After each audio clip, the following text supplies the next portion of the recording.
z'abana, tuzahora ku masitade, duhure mu birori, mu byago no mu bindi bitandukanye. Njye ndahari. Shimira buri umwe wese wafashe link yanjye akayipostinga kuri stati ye akayisharinga.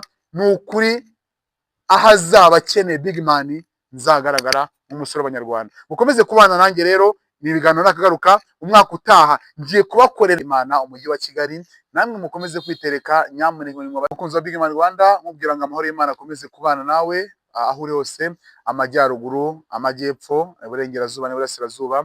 Babwira ngo mukomeze kubana n'amahoro y'Abasirimu ba mbere muri uru Rwanda rwose. Hari n'abava muri izo ntara ariko bose bajya mu mujyi wa Kigali, noneho bakisanga babaye Abasirimu kubera ko ngo ni umurwa w'ubwiza, ni umurwa w'amafaranga, ni umurwa ukeye. So babwira ngo mukomeze kubana n'Imana. Suhuza n'intara ya gatandatu y'abadiyesipora ati nyamuneka Imana ikomeze kubana namwe, mukomeze kwa mukaronka. Umuntu avuga ati nyamuneka umwaka ugiye kurangira, dusire imiryango yacu. Ibi byose ni ibintu biba bitandukanye kandi mbifuriza byiza. So rero ndaje uyu mwanya nka Big Man, umusore w'Abanyarwanda, ndi uwanyu.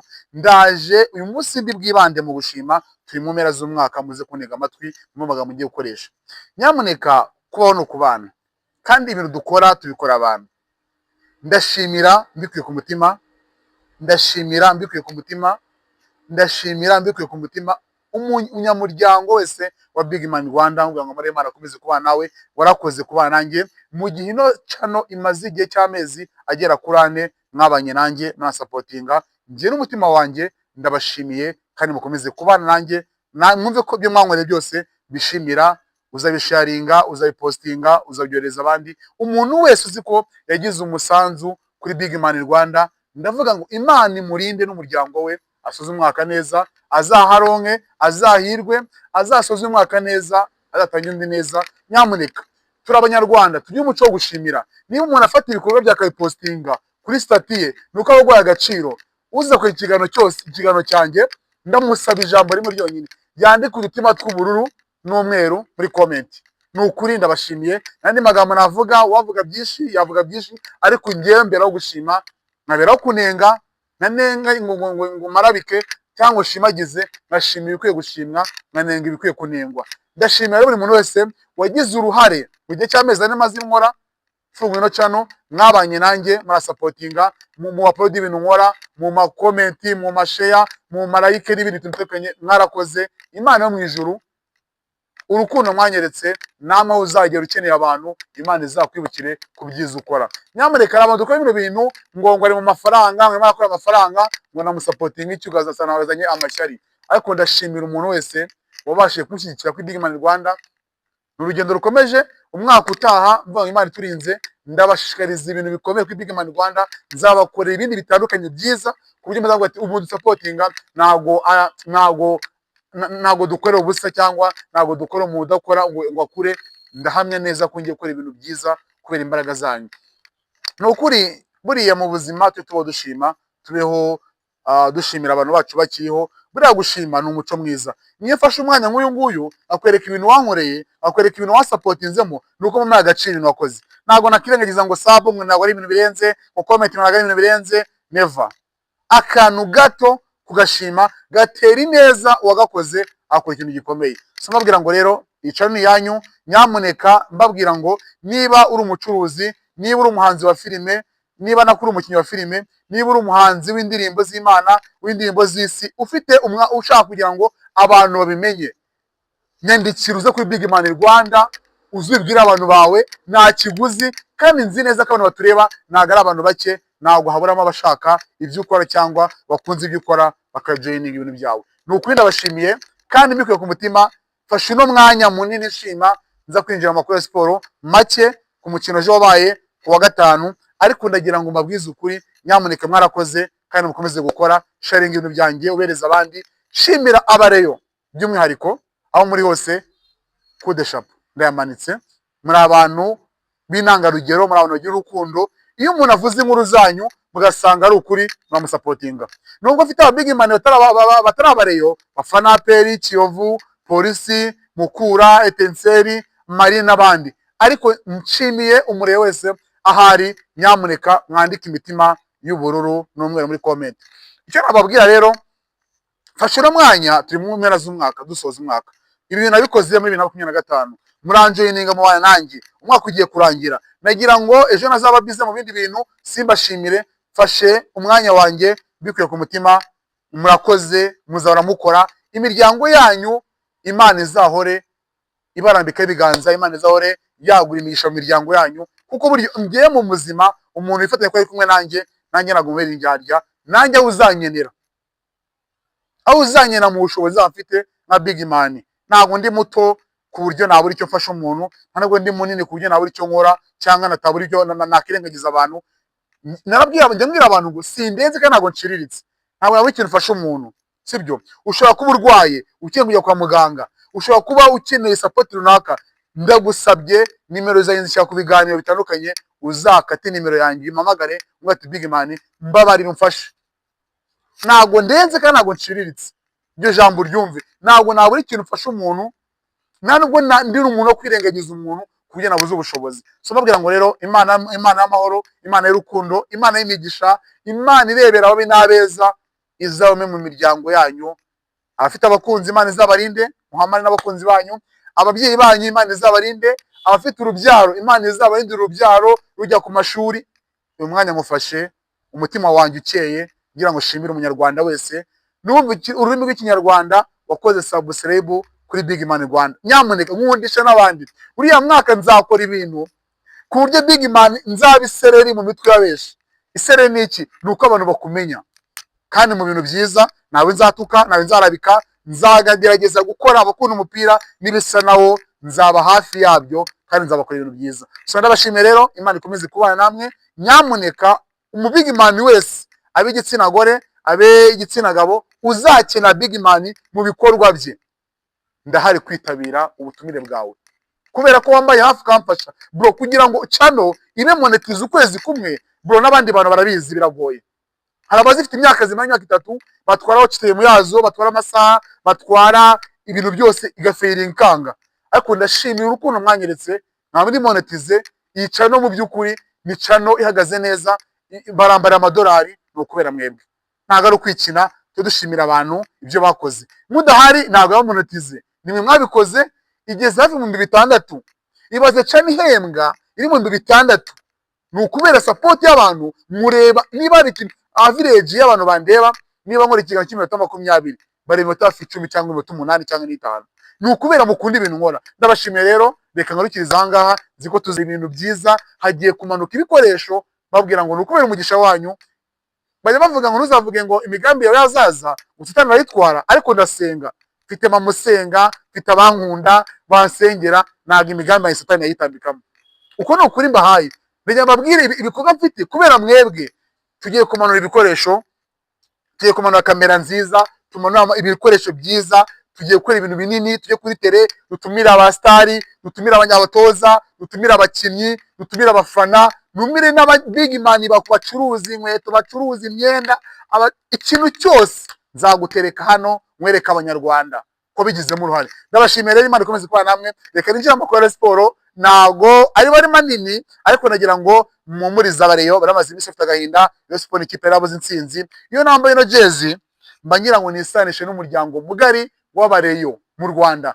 Niyo kipe ifite abakunzi benshi, turayikunda, turayubaha, kubera ko nyine ni ikipe y'abanyarwanda. Nzaba n'umucuruzi w'ifana, mure n'umukozi dukorana w'ifana, mure no ku kigo cy'indege barayifana. Ni ikipe buri wese ngomba kuvuga ngo niba yambaye umupira wayo, kuyambara si uko n'abanyifana agira ngo numeze nguni, ariko nifatanye n'abantu bitewe n'igikorwa barimo. APR ijya ku murindi rifatanyije namwe, Rayon Sports n'ibitsinze rifatanya namwe, polisi niba ari mu bihe byiza baraga bari kubikora, kudesha parage, kudesha po babaka, kudesha po abakinnyi batandukanye. Kubera iki ibintu muri gukora byo gushimwa, ntabwo ari byo kunengwa. Nzashima nashimagiza, kandi nzanenga nshaka gusenya abo nshaka kubaka, kugira ngo umupira w'amaguru mu Rwanda ubashe gutera imbere. Rayon Sports ejo ku munsi w'ejo kwa gatanu saa 12:30 yari ifite umukino ukomeye n'ikipe y'uwo bita Haji, ariwe perezida wa nuza wa uwo bita Premier League. Premier League ni navango ni nk'agashami gashinzwe kurebera umupira w'amaguru mu Rwanda, ibikorwa bitandukanye, kugenda neza, amategeko n'ibindi, gushira umurongo n'amategeko n'ibindi bitandukanye. Uwo niwe nyiri gorira, bamwita Haji, baramuzi cyane. Ni umuntu uzwi. Iyo kipe rero yitwa Gorilla yakina na Siporo ku munsi w'ejo saa 12 n'igice kuri Pele Stadium Nyamirambo. Barakina match, yari match ikomeye. Rayon Sport imaze mu bihe bikomeye itsindwa inganya, bavuga ati nyamuneka abareyo bamaze kuducikaho kubera nabishimo tubaha. Turi mukora iki kugira ngo abareyo batabinjiye mu minsi mikuru bishimye nyamuneka. Ariko nyuma y'ibyo ngibyo hari uwo bita ngo umunyamabanga wa Rayon Sport ari bita Olivier Gakwaya, yari yatangaje aravuga ngo iyi Rayon Sport dufite abakinnyi baraciritse, ntabwo bari ku rwego rwo gukina Rayon Sport. Ariko nyababwira ngo muri abantu bakuru ndi buvuge nzimiza ko natoje Kinyarwanda nozwa n'umuco. Niba ushobora kuba ufite umugore mu rugo akaba ari ibintu atujuje, wenda murabizi abo batsingo, ukajya kumugana n'abagore bagenzi mukubana cyangwa n'abagore muziranye ngo umugore wanjye ngo ABCD ngo ntago ameze neza gutya na gutya, kandi uzi neza ko uwo mugore ayakubyariye munabana mu nzu, ni gute uwo mugore azagira urukundo rwo kugira ngo agukunde uri kumucisha amazi muri rubanda? Bivugiye iki ibi ngibi? Ibaze kugira ngo ube umuyobozi wa ekipe, abakinnyi niko batuma intsinzi, bayidahora bavuze ngo bya motivanga bya batera support, ariko imana usobanuriye iyo ubwiye umuntu nguranuka nta munsi n'umwe azakubona yumve ko umubwira ngo arahumura, sibyo? Uriya ni umuyobozi, ntabwo ari umufana. Nk'ubu kameramani wanjye bivuze ngo uyu aba bakinnyi ba Siporo baciritse mu Bugesera baratsinzwe, asigaye n'abatsinda banganya na Gicumbi, namwumva na marangamutima gifana n'urukundo. Ariko si umuyobozi uri mu nshingano zo kureberera ekipe akavuga ati ikipe iraciriritse kandi n'umuyobozi wayo, kandi ejo mu gitondo akayisaba umusaruro. Iyo kipe abasaba umusaruro ni amarobo n'ibiki. Niba uri umuyobozi wa ekipe, menya speech wakoresha mu ruhame zirasiga iki, abazungu barazifata gute, kugira ngo nabo ubwira bamenye ngo uyu muntu IQ itekereza ibintu binini. Tubwira abantu turusha ubwenge. Niba ni cyangwa Big Man Rwanda nkabwira abantu 5,000, 7,000, harimo abantu bandusha ubwenge, harimo abantu bandusha ndi kubabwira bazi neza uko bikorwa, nge narageraho. Bisa kugenda gake nkamenya n'amagambo nkoresha kugira ngo atanyuzamo ijisho cyaba kamura imbaga mu menyo. Biterwa n'iki? N'amagambo nakoresheje. Ngize icyaka. Ibi bivuze iki rero?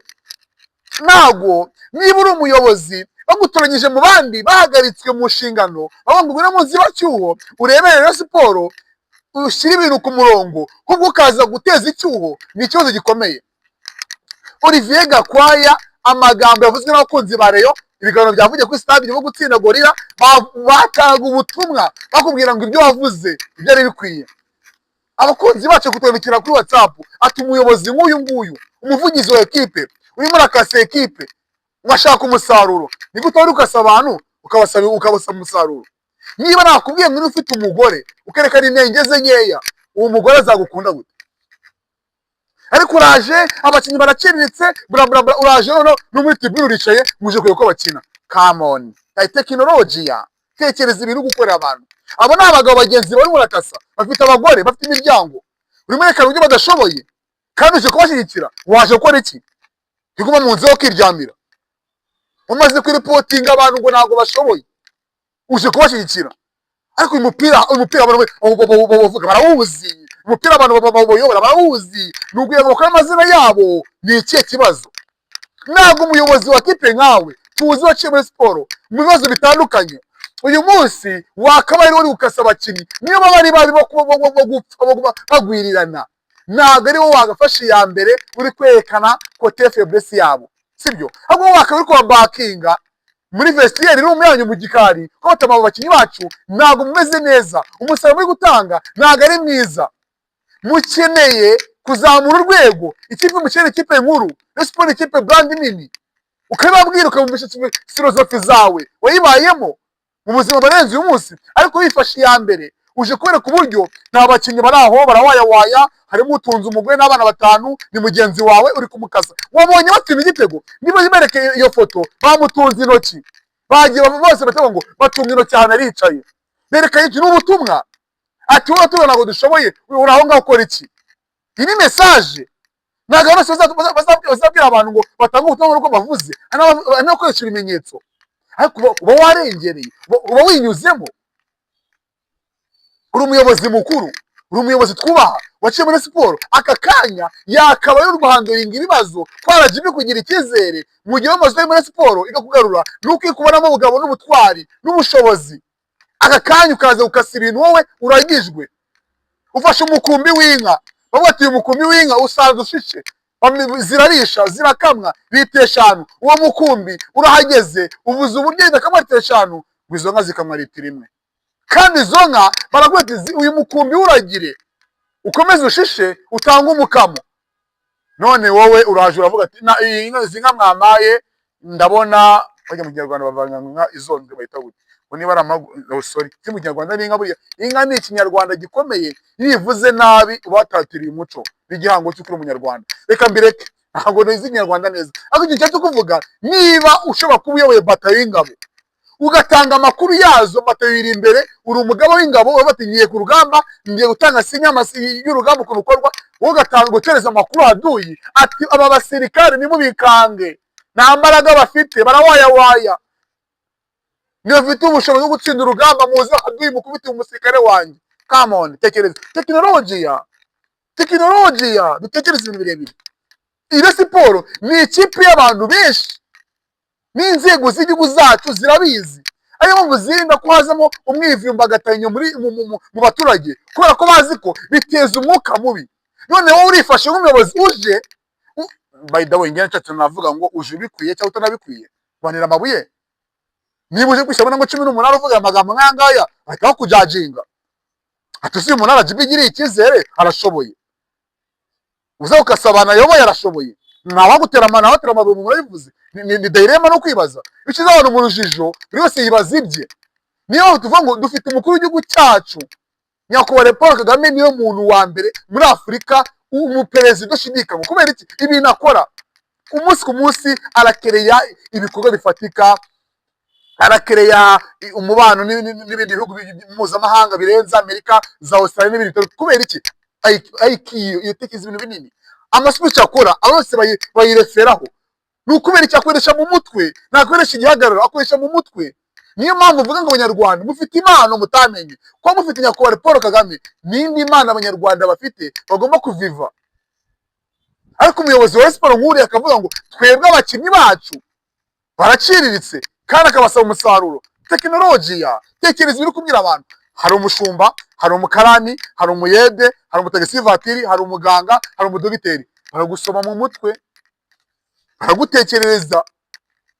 So reka mabwire ngo rero ni ibintu byibazwa, ariko shimira abasore ba siporo bavuga ati nyamuneka hari amagambo avugwa kugira ngo atumotive, hari ibivuga kugira ngo utere imbaraga, reka tumwereke yuko ibihe bidahwana, nta munsi usa nk'undi kandi ngo nta kwezi gusa nk'undi. Umunsi twatsinda ejo tugatsinda. Nicyo bakoze batanga ubutumwa bavuga ati wavuze ko udashoboye, turabaga bubatse, turabasaba kubyiruka, reka tukwereke iyo dushoboye.